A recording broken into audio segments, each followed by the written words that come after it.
Xurxo, como chegas ti a Xaviñanes? Porque, claro, a veces hai tesouros así, e haberá moitos, pero que non se coñecen, claro, porque non é fácil.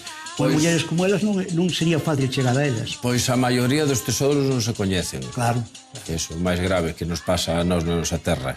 Que todo moitos está acaban agochado. perdendo. Claro.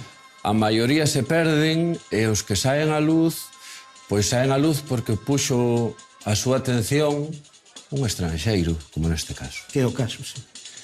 O caso Eso da di algo música- dun país. Eso Non di sei. moito. Di moito. Eso di moito. Sí. Os grandes estudos que temos da nosa música sempre fixeron estranxeiros. Pois no ano 52 veu un home chamado Alan Lomax Sí, sí. a buscar músicas tradicionais polas vilas.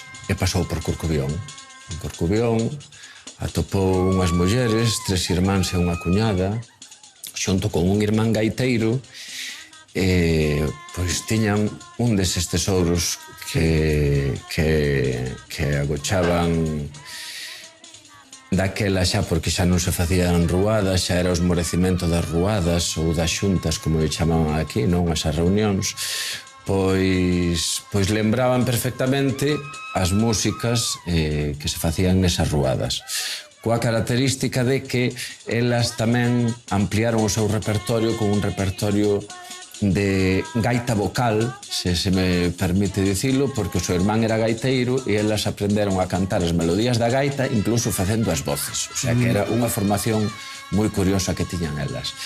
Veu gravar este Alan Lomas, gravoulles un repertorio moi interesante, sobre todo porque non se coñecía, que por esta zona se sabía, pero non se coñecía que no repertorio da pandeireta se fixeran voces.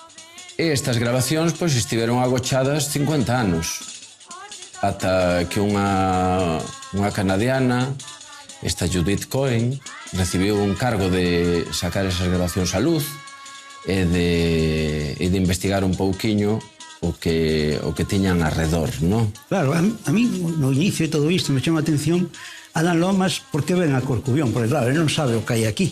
Tiña relación con outros etnomusicólogos da época que xa o advertiron de que ali había unhas tribus que vivían como hai 500 anos. Entendemos que, a pesar diso, foi unha sorpresa para ele.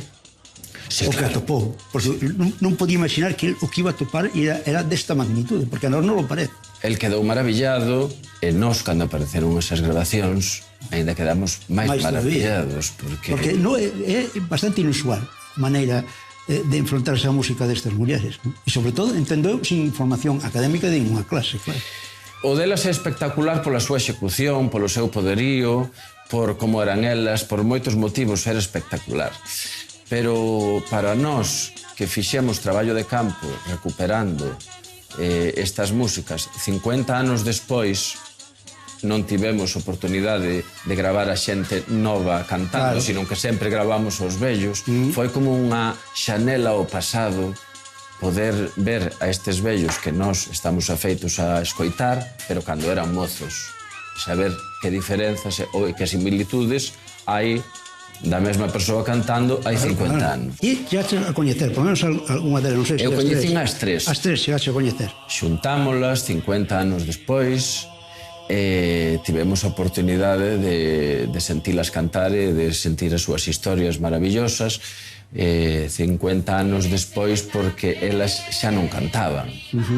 Entón, desas reunións saíron moitas ideas, como este vídeo de Xunta en Corcubión, no que nós tratamos de plasmar esta dualidade que hai na Galicia en moitos aspectos. Por exemplo, nese loito mariñeiro eterno das mulleres,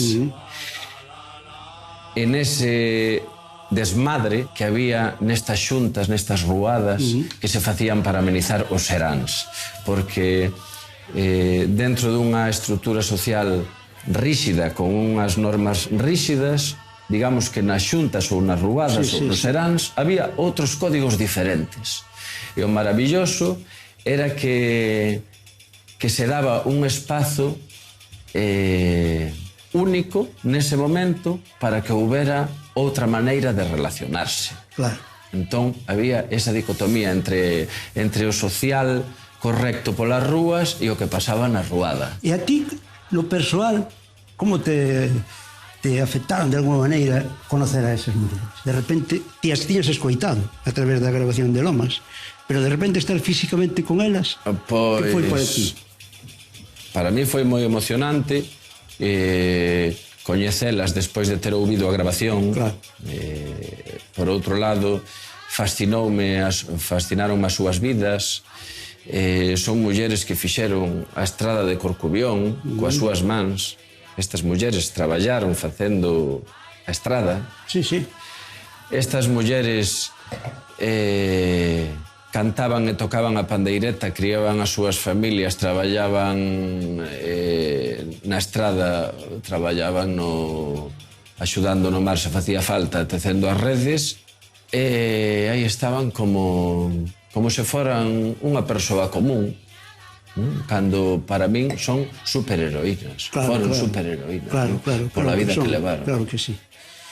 Moitas grazas, Xurxo, polo teu traballo, non só por contarlo, sino por facelo. Moitas grazas a vos tamén por facervos eco del. Este é un país que paga a pena. Desde logo que sí.